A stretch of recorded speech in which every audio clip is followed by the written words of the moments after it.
नाज़रीन, programme behind the news में मां जो मेज़बान शकील सुमरो। आलमी सतह ते आलमी मीडिया के अंदर हिन वक्त टॉप स्टोरी जेका है वह रूस के अंदर जेका प्राइवेट आर्मी हुई वैगनर, जैं जून के महीने में प्यूटन व्लादिमीर प्यूटन जो प्रेसिडेंट है रूस उनके खिलाफ बगावत कई हुई। उनजो हिकड़ो अहम किरदार वैगनर जो चीफ है वो योगेनी प्रिगोजन प्लेन क्रैश में मारिजी वियो है, जहाज हादसे में मारिजी वियो है। उनमें 10 माण्हू जेके आहिनि उहे प्रिगोजन सां गॾु हुया ऐं उहे मॉस्को खां सेंट पीटर्सबर्ग वञी रहिया हुआ त जहाज जो हादसो जेको आहे पेश आयो, जंहिंमें 10 ॼणा जेके आहिनि उहे मारिजी विया आहिनि। जून जे महीने में हलंदड़ साल जून जे महीने में वैगनर चीफ जेका आहे उहा सदर प्यूटन के खिलाफ बगावत कई हुई ऐं ही जेके वैगनर आहिनि प्राइवेट आर्मी, इन्हनि जो ख़ासि तौर ते रूस यूक्रेन जे जंग में तमामु वॾो अहम किरदार हुयो ऐं वैगनर खे सदर प्यूटन जे वेझो सम्झो वेंदो हुयो। वैगनर जो जेको चीफ हुयो उनखे प्यूटन जो शेफ तौर बि ॼातो वेंदो हुयो ऐं उनजो जेको बिज़नेस हुयो उन बिज़नेस में ख़ासि तौर ते जेको रेस्टोरेंट्स हुया उन बिज़नेस में उनजी अहम जेका आहे सीड़पकारी थियल हुई ऐं उनजे प्रोफाइल में प्रिगोजन जे जेको प्रोफाइल आहे उनमें तमामु घणा जेके क्रिमिनल केसिस हुया, उन क्रिमिनल केसिस में भी उनजो नालो हुयो ऐं हिन खे ख़ासि तौर ते जेको इतफ़ाक़ी हादसो न बल्कि हिकिड़ो पॉलिटिकल असासीनेशन करार ॾिनो पियो वञे। रशिया जे अंदरि ख़ासि तौर ते यूक्रेन रशिया जो जेको वार आहे उनजो मंतकी अंजाम कहिड़ो थींदो, वैगनर जी जेका बगावत आहे उन खां बाद में छा वैगनर जी बगावत जेका आहे उहा मुकम्मल तौर ते ख़त्म थी वेंदी। अॼोके प्रोग्राम में हिन ते ॻाल्हाइण जे लाइ असांखे स्टूडियो में टेलीफोन लाइन ते ज्वाइन किया है सीनियर तजिए निगार बदर समेजो साहब। बदर साहब, कीअं ॾिसो था रूस यूक्रेन जंग, उनमें प्राइवेट आर्मी वैगनर जो किरदार, जून के महीने में उनकी प्यूटन के खिलाफ बगावत ऐं पोइ जेको हिन वक्त वैगनर चीफ है उनजो जहाज हादसे में मारिजी वञण, हिन सॼे मामले के जेको हिन वक्त आलमी मीडिया में टॉप स्टोरी तौर जेको आहे उहो फ्लैश थी रहियो आहे। अवां कीअं ॾिसो था हिन सॼे मामले के? मेहरबानी शकील साईं। शकील साईं, जेके भी स्पाई हूंदा आहिनि या जेके इन तरह जा माण्हू हूंदा आहिनि जेके जंहिंजी लाइफ में ट्रांसपेरेंट न हूंदा, ग्रे एरिया घणा हूंदा आहिनि जंहिंजी ज़िंदगीअ में, उन्हनि जा जेके एंड थींदो आहे उहो घणे भाङे अननेचुरल थींदो आहे। ईअं ॾिठो वियो आहे स्पाई हुजनि या इन तरह जा जेके माण्हू हुजनि, जीअं वैगनर हुओ, वैगनर को प्रोजनेर जेको वैगनर जो चङो मुड़िसो, इहो को आम शहरी कोन हो, न की को लॉ अबाइडिंग सिटीज़न हो। जीअं तव्हां इंट्रो में ज़िक्र कयो त हिन जो क्रिमिनल रिकॉर्ड हो। न सिर्फ़ इहो पर उन खां सवाइ जंहिंमहिल हुन इहा तंज़ीम हिन इहा तंज़ीम न ठाही हुई पर हिन खे इहा तंज़ीम बाद में मिली, पहिरियां इहा 2014 में तंज़ीम ठही हुई। जॾहिं ही इन तंज़ीम जो चङो मुड़िसो त हिन वॾी तादाद में रशिया मां क्रिमिनल्स खे इन में भर्ती कयो, जंहिंमें ख़ासि करे मर्डरर ऐं रेपिस्ट चवनि था, उन्हनि जो हिकिड़ो वॾो तादाद हो। ऐं जेको हिननि जा एक्ट हुया, यूक्रेन त तमामु ताज़ो वाक़ियो आहे ऐं यूक्रेन जी जंग में हुननि जो कहिड़ो ऐं कीअं किरदारु आहे उहो शायदि एतिरो मंज़रिआम ते न बि आयो हुजे, पर इन खां वधीक जेके ॻाल्हियूं अफ्रीका जे हवाले सां हिन जे लाइ तमामु घणियूं मशहूरु ॻाल्हियूं आहिनि त हिन अफ्रीका में हिन वॾो ब्रूटल क़िस्म जो हिन रवैयो इख़्तियार कयो ऐं हिन इहो बि कमु कयो त उते जेके डिक्टेटर्स हुया उन्हनि माण्हुनि सां हिन डील कई ऐं उन्हनि जे ख़िलाफ़ जेके तहरीकूं उनखे तेज़ी सां कुचलियो। ॾिसो, जेकी प्राइवेट आर्मी थींदी आहे उहा कंहिं मुल्क जी न थींदी आहे। जॾहिं सीरिया में जंग पे थी तॾहिं UAE कोलंबिया मां प्राइवेट आर्मी भर्ती कई, इनखे मर्सनरीज़ सॾिबो आहे। तंहिंजे करे मर्सनरीज़ खे ईअं डील न करणु खपे त ही रूस जा न मर्सनरीज़ रूस जा थींदा आहिनि न अमेरिका जा थींदा आहिनि, उहे इंटरनेशनली पंहिंजी सर्विस प्रोवाइडर हूंदा आहिनि, इहा ॻाल्हि सम्झणु खपे। तंहिंजे करे कोलंबिया मां UAE वारनि घुरायो। ही जंहिंमहिल प्राइवेट आर्मी तौरु कमु पियो करे, मर्सनरी तौरु कमु पियो करे, त अफ्रीका में हिन डिक्टेटर्स जो साथ ॾिनो, आम माण्हुनि खे उनजे ख़िलाफ़ जेकी थियल बग़ावती उनखे कुचलियो ऐं उनजे बदिले में इन तमाम वॾा ॻरा हिकिड़ा लुक्रेटिव टीका वरिता, ख़ासि करे माइंस में हिन सोन जूं या कोयले जूं या मुख़्तलिफ़ जेके मादनियात हुयूं उन्हनि जी माइंस जा हिन रॉयल्टी वरिती, हिन राइट्स वरिता, उन्हनि जे अगेंस्ट जेको उन्हनि जे लाइ कमु कयो। उन खां सवाइ हिन सीरिया में तमामु वॾो कमु कयो, यस सीरिया में हिन रशिया लाइ कयो। पर मॉडर्न ज़माने में जेको वारफेयर आहे उनजी सॼी शक्ल मटिजी वई आहे। तव्हां ईअं सम्झो त वेस्ट जा बि जेके मुल्क जेकॾहिं उहे जंग में अचनि था, भले उहे अफ़गानिस्तान हुजे, इराक हुजे, जिते बि हुजनि, उते मर्सनरीज़ इस्तेमालु था थियनि। छाकाणि जो शकील साईं असांखे सम्झणु खपे त वियतनाम वार खां पोइ हिकिड़ी अहिड़ी जंग जंहिंमें अमेरिका खे शिकस्त बि थी, पर हिकिड़ो कॉन्सेप्ट निकितो हुयो, हिकिड़ो टर्म ईजाद थियो बॉडी बैग्स जो।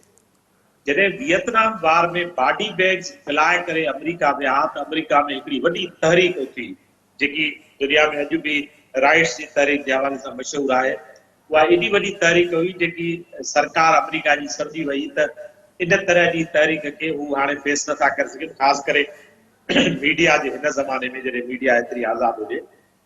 तंहिंजे करे हाणे वॾो मुल्क स्पेशली बिल्कुलु इहो रिस्क न खणंदो आहे त हू पंहिंजी जेकी रेगुलर आर्मी आहे उहा इन तरह जे कमनि में इन्वॉल्व करे। तंहिंजे करे मर्सनरीज़ जो चलन हाणे आम आहे। हाणे अचो था वेगनर ते। वेगनर जेको आहे उहो इएं ज़रूरु हो त व्लादिमीर पुतिन जे वेझो हुजण जे करे या हुनजो मंज़ूर नज़र हुजण जे करे हुनखे काफ़ी फ्रीडम हासिल हुई।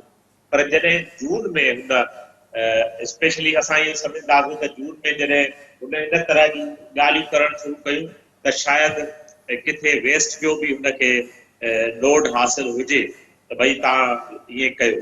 ऐं इहा ॻाल्हि सम्झणु खपे त जॾहिं को बि माण्हू कंहिं बि मुल्क जे अगेंस्ट बग़ावत जो ऐलान करे थो त पोइ इहो उन मुल्क जो राइट आहे त उहो उनखे सज़ा ॾे। ऐं मां इहे सम्झां थो त जेकॾहिं हीउ हादसो आहे बि ठीकु आहे, जेकॾहिं हादसो न बि आहे त बि मां इहे सम्झां थो त इनखे इंटरनेशनली को क्राइम कंसिडर करणु मां नथो सम्झां। छाकाणि जो जेको क्रिमिनल आहे जंहिं ते हेतिरा वॾा केस आहिनि, जंहिं सॼी दुनिया में हिकिड़ो अजीब क़िस्म जी पंहिंजी तारीफ़ रखियो, उनखे जेकॾहिं को मंतकी अंजाम ते पहुचाए थो त मां इहे सम्झां थो त इहो संदन इंटरनल मसइलो थी डील करणु खपे। जी शकील। बदर साहब, ही जेका प्राइवेट आर्मी आहे, जीअं पाण वैगनर जो मिसाल ॾिनो, तव्हां वियतनाम जो बि मिसाल ॾिनो, सीरिया जे अंदरि या अफ्रीका जे अंदरि उनजो उहो इस्तेमालु थियो। दुनिया जे ॿियनि मुल्कनि जे अंदरि बि इन क़िस्म जा जेके प्राइवेट आर्मी जा फोर्सिस आहिनि उन्हनि खे इन तरीक़े सां इस्तेमालु कयो वञे थो, या ही जेको वैगनर हुयो असां ॾिसूं था त इहो यूक्रेन में तमामु घणो इन जो रोल हुयो। ही प्यूटन जे वेझो हुयो।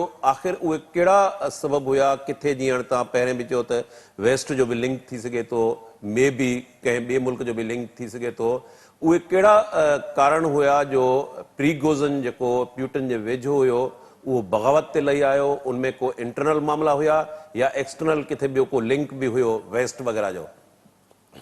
मुंहिंजे ख़्याल में हिन जे लाइ जेकॾहिं मां मिसाल ॾींदुमि त मूंखे सभ खां सूटेबल मिसाल जॾहिं मंगोलनि चाइना ते हमिलो कयो हुयो ऐं मुंहिंजे ख़्याल में हलाकू खान जॾहिं चाइना ते अटैक करणु वियो त तव्हां जेकी चाइना जी मशहूरु वाल आहे, ग्रेट वाल ऑफ चाइना, ईअं हुयो त उहे हिकिड़ा माण्हू जे विच ते बीठल आहे ऐं हिकिड़ा घोड़े सवार राइट साइड ते मोकिलींदा, हिकिड़ा लेफ्ट साइड ते मोकिलींदा।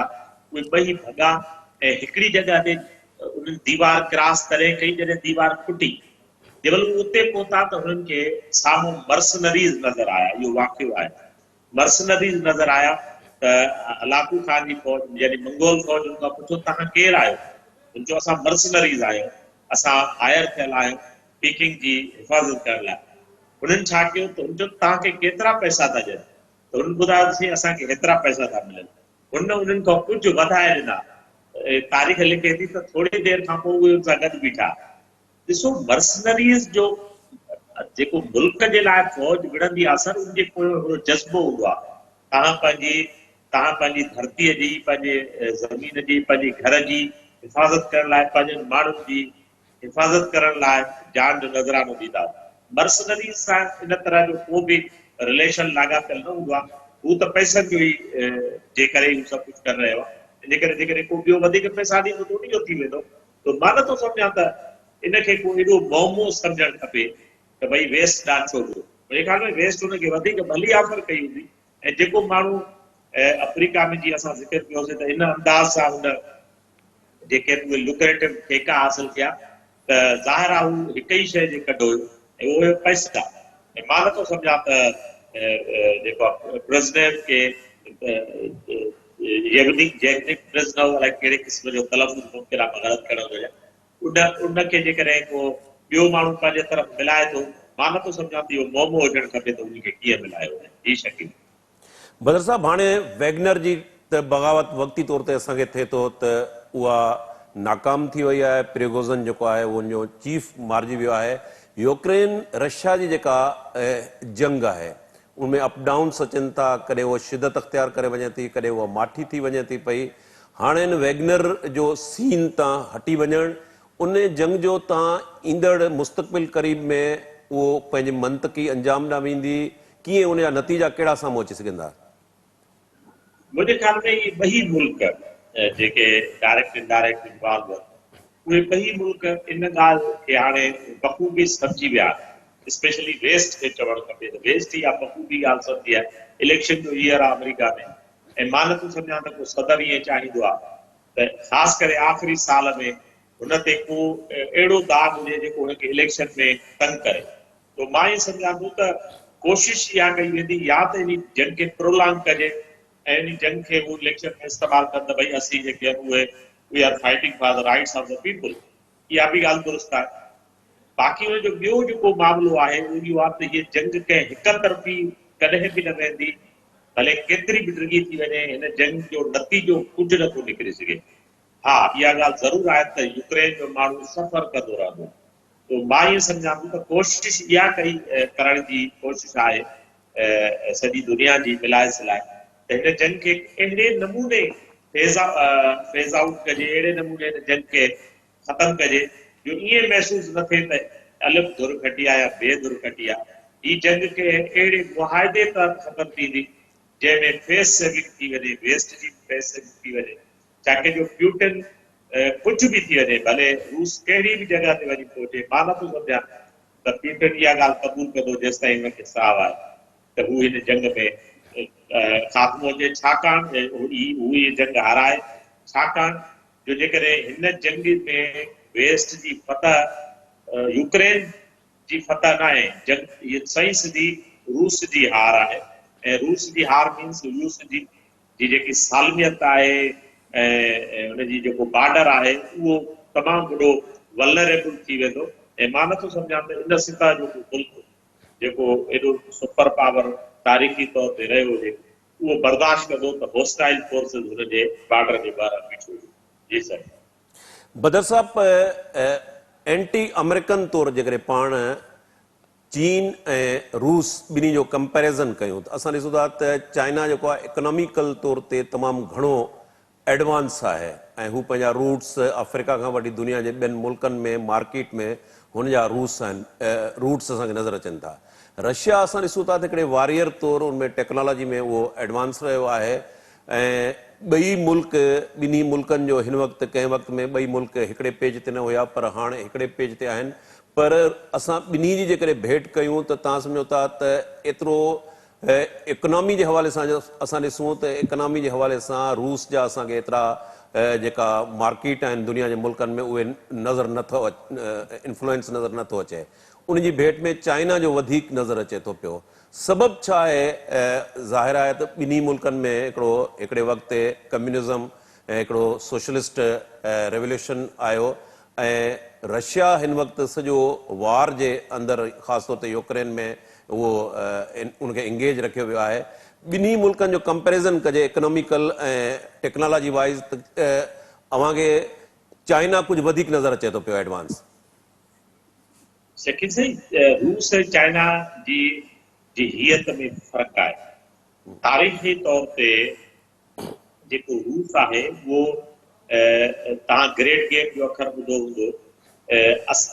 जॾहिं पुराणे ज़माने में जॾहिं ज़ार हुयो ऐं हेॾां इंग्लैंड हुई ग्रेट ब्रिटेन हुई त इहा कोशिश कई वेंदी त रूस खे कंहिं बि तरीक़े सां एशिया में दाख़िल थियण खां रोकियो वञे।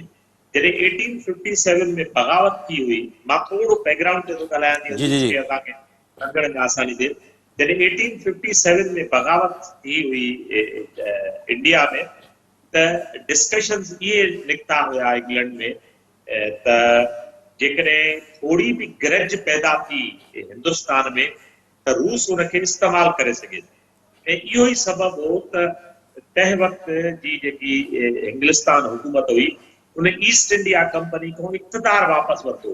इहा ॻाल्हि सम्झणु खपे त 1857 ताईं हिंदुस्तान खे इंग्लैंड रूल न कंदो हुयो, ईस्ट इंडिया कंपनी रूल कंदी हुई।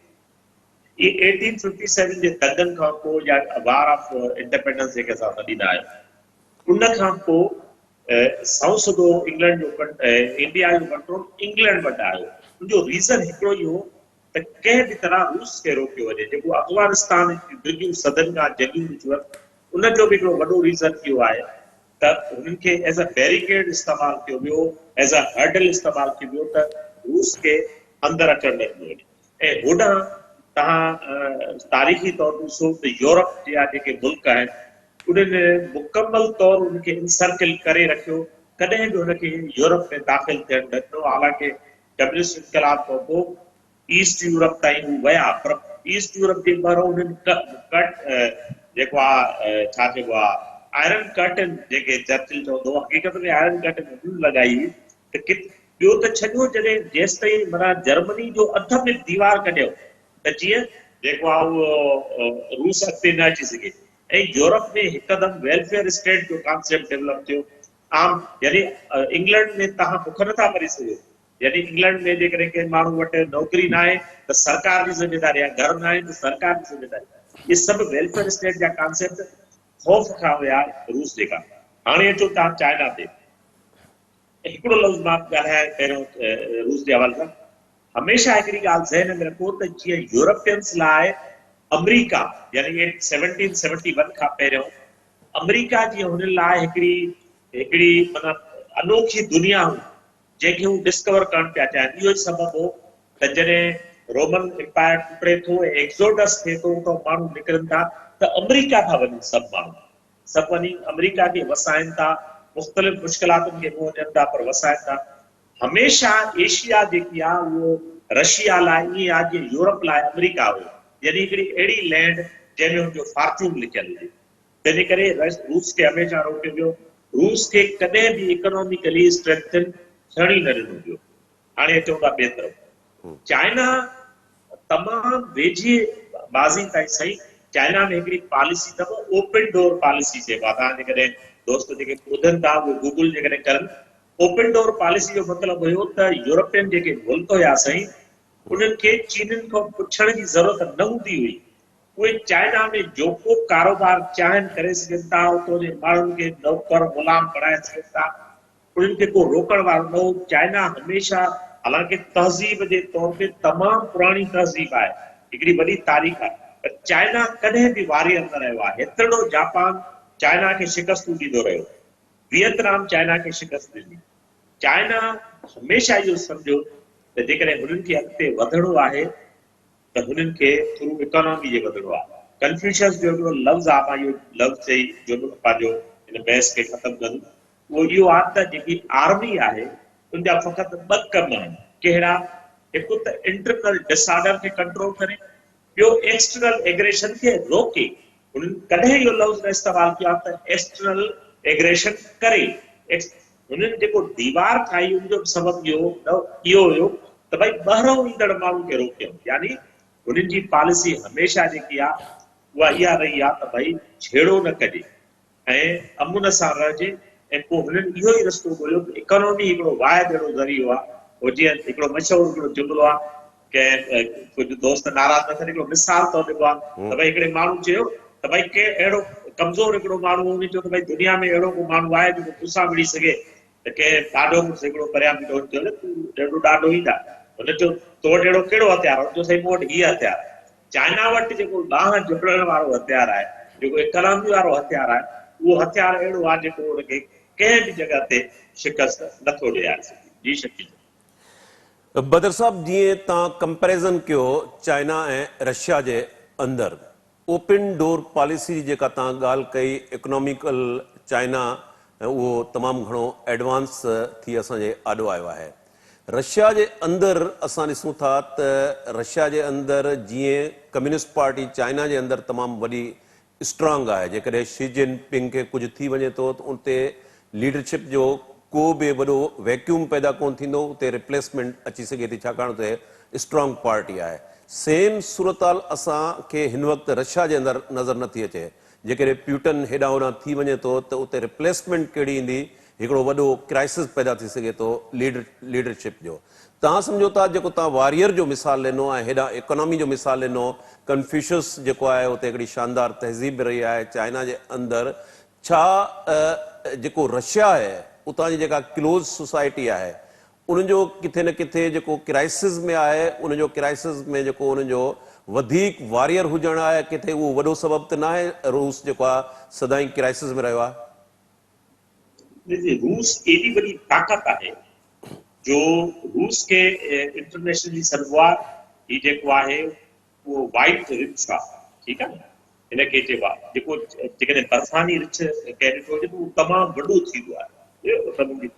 चाइना रूस लाइ हमेशह हिकिड़ो वर्ल्ड वाइड हिकिड़ो तस्वुर रहियो आहे त ब्रूटल हूंदा आहिनि, तमामु मतिलबु ताक़तवर, उनखे टेम करणु ॾाढो मुश्किल आहे। रूस जे हिकिड़ो त सम्झणु खपे त रूस में का बि पार्टी न आहे, हींअर फर्द हुकूमत करे थो। जंहिंजे करे चाइना में त कम्युनिस्ट पार्टी आहे, हिकिड़ी रेगुलर कम्युनिस्ट पार्टी आहे, पर रूस में उते का कम्युनिस्ट पार्टी जी हुकूमत न आहे। हींअर जेको आहे रूस में हिकिड़ो ईअं ई कैपिटल्स मुल्क आहे जीअं कैपिटल्स मुल्क वेस्ट जा हुजनि, बसि फ़र्क़ु इहो आहे त रूस में प्रॉपर उहे डेमोक्रेसी वारो रवाज कोन्हे, हिकिड़े माण्हू जी हुकूमत आहे, इहो फ़र्क़ु आहे। बाक़ी जेकी हियत आहे रूस जी, कॾहिं कॾहिं के माण्हू जेके आहिनि उहे पंहिंजी हियत जे करे, पंहिंजी तारीख़ी हैसियत जे करे बि वधीक सख़्तियूं सां था। इहा ॻाल्हि सम्झणु खपे त चाइना अमेरिका इहो सम्झंदो आहे त चाइना सां त उहो हली सघे थो, छाकाणि चाइना सां जेकॾहिं अमेरिका विढ़ंदो बि सही त ख़ुदि अमेरिकन इकोनॉमी तमामु वॾो सफ़र करे सघे थी, छाकाणि चाइना जा तमामु वॾा रूट्स आहिनि अमेरिका में। रूस सां ईअं न आहे। रूस सां मतिलबु इहो आहे त अमेरिका जो तमामु जॻहियूं कंदो रहियो आहे, कॾहिं डायरेक्ट न इनडायरेक्ट कंदो रहियो आहे, ऐं ख़ुदि सॼो यूरोप खे उहो पाण सां मिलाईंदो रहियो आहे। इहा ॿी ॻाल्हि आहे त अॼु जो जेकी ॾींहुं आहे, हिन वक़्तु रूस जो एटलीस्ट ओल्ड वर्ल्ड में या ईस्टर्न हेमिस्फेयर में रूस जा दुश्मन घणा न आहिनि, मां सवाइ जीअं त इंग्लैंड जे बारे में जीअं ॻाल्हाए, बाक़ाइदा जेको रेस्ट ऑफ यूरोप आहे उन जो रवैयो हिन वक़्तु रूस या चाइना जे अगेंस्ट उहो एॾो सख़्तगीर न आहे, एतिरो सख़्तगीर न आहे जेतिरो अमेरिका खे मुतमइन करे सघे। जी सर। बदर साहब, असां वेस्ट ख़ासि तौर ते स्पेशली अमेरिका खे ॾिसूं था त अमेरिका पंहिंजे डिप्लोमेटिक टैक्टिक्स जे ज़रिए कंहिं न कंहिं तरीक़े सां इंगेज रखणु चाहे थो चाइना खे। हेनरी किसिंजर जो चाइना जो दौरो या ॿिया डिप्लोमेटिक जेके फ्रंट आहिनि, उते असां ॾिसूं था त चाइना सां हू डायलॉग में यकीन रखे थो, पर ॿिए पासे ॾिसूं था त रशिया सां असांखे वेस्ट जो या अमेरिका जो अहिड़ो को डायलॉग जो फोरम असांखे नज़र नथो अचे। सबबु छा आहे रशिया सां डायलॉग जेको आहे उहो अमेरिका नथो करणु चाहे, या ख़ुदि जेको रशिया आहे उहो डायलॉग में यकीन नथो रखणु चाहे? सेम जीअं चाइना जे अंदरि ऐं अमेरिका जे अंदरि डायलॉग थींदो रहियो आहे, ताज़ो हेनरी किसिंजर जो विज़िट या इन खां पहिरें मुख़्तलिफ़ फोरम ते उहो डिस्कस थींदो रहियो आहे। सेम इहो साॻियो फार्मूला असां ॾिसूं था त रूस ते अप्लाई नथो थिए।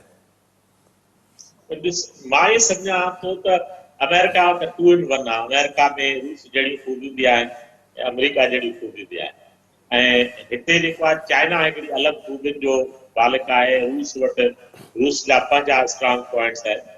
तो मां इहे सम्झां थो त जहिड़ा रूस जा स्ट्रांग पॉइंट्स आहिनि, अमेरिका उनखे उन अंदाज़ सां डील थो करे, स्ट्रांग पॉइंट्स जे थ्रू डील थो करे। ऐं इकोनॉमिक पावर जे हिसाब सां चाइना जो स्ट्रांग पॉइंट इकोनॉमिक पावर आहे, तंहिंजे करे हू चाइना खे इकोनॉमिक पावर जे हवाले सां डील थो करे। मां इहे सम्झां थो त उहो जेको जीअं चइबो आहे त returning in the same point, उहो साॻे ई अंदाज़ सां उन्हनि खे डील पियो थो करे। ऐं रूस सां डायलॉग छाजो करे।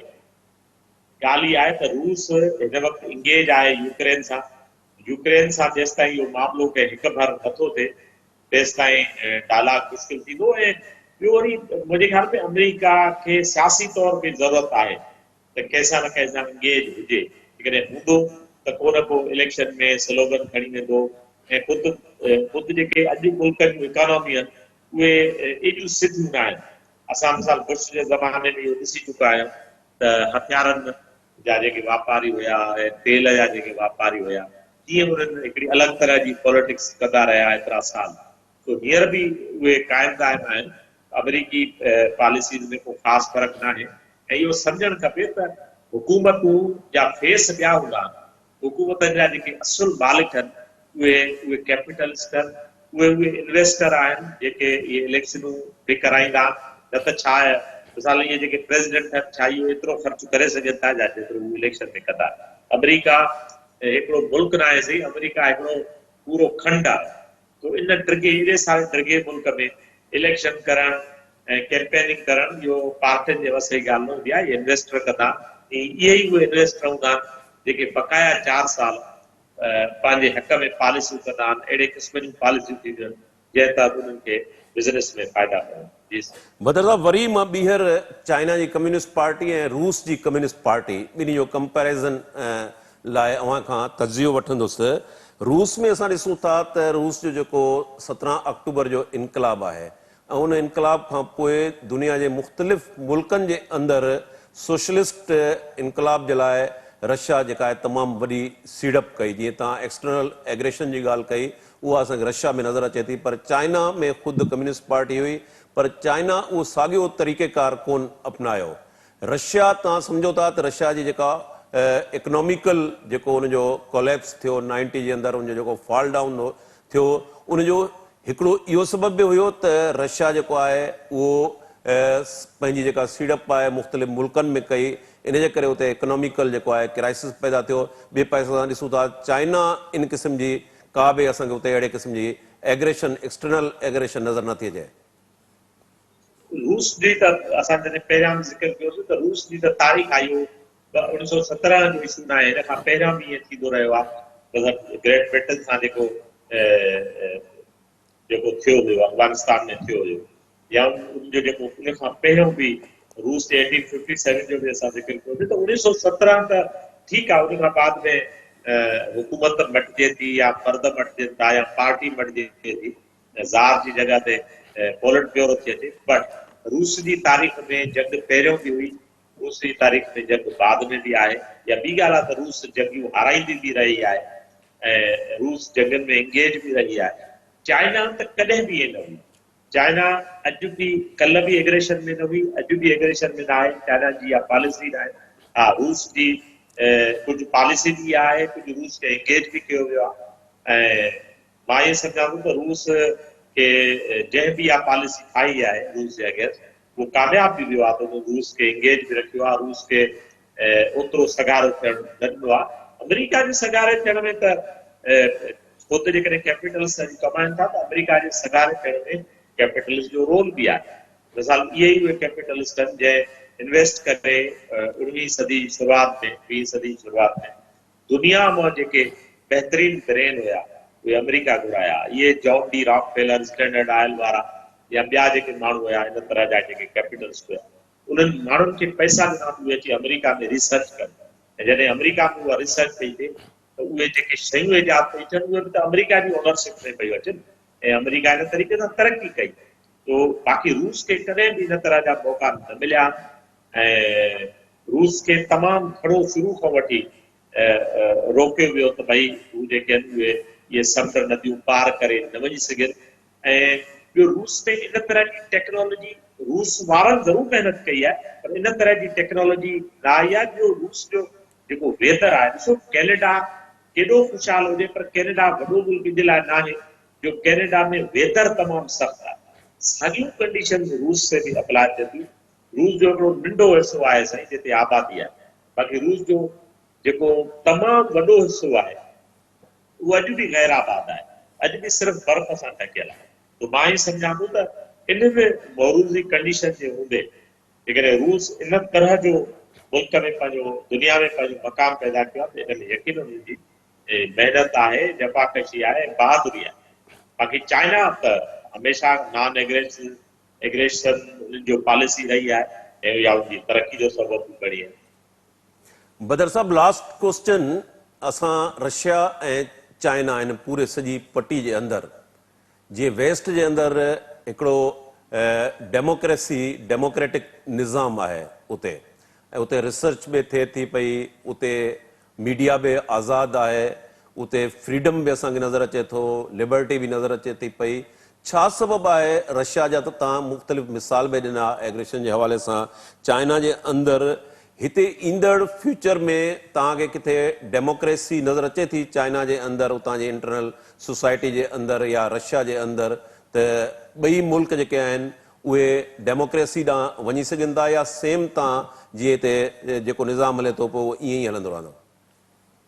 सही, इक़बाल अहमद मैसाचुसेट्स वारो जेको एडवर्ड सेड ऐं नॉम चॉम्स्की जेको टे ॼणा दोस्त हुया, इक़बाल अहमद हिकिड़ी जॻह ते हिकिड़े कंहिं लेक्चर में ॾाढी सुठी ॻाल्हि कई त इंग्लैंड ऐं फ्रांस में डेमोक्रेसी इन जे लाइ आहे जो इंग्लैंड ऐं फ्रांस खे दुनिया में कानूनी ठाहिण जो मौक़ो मिलियो, तंहिंजे करे 19वीं सदी में हुते डेमोक्रेसी पनपी।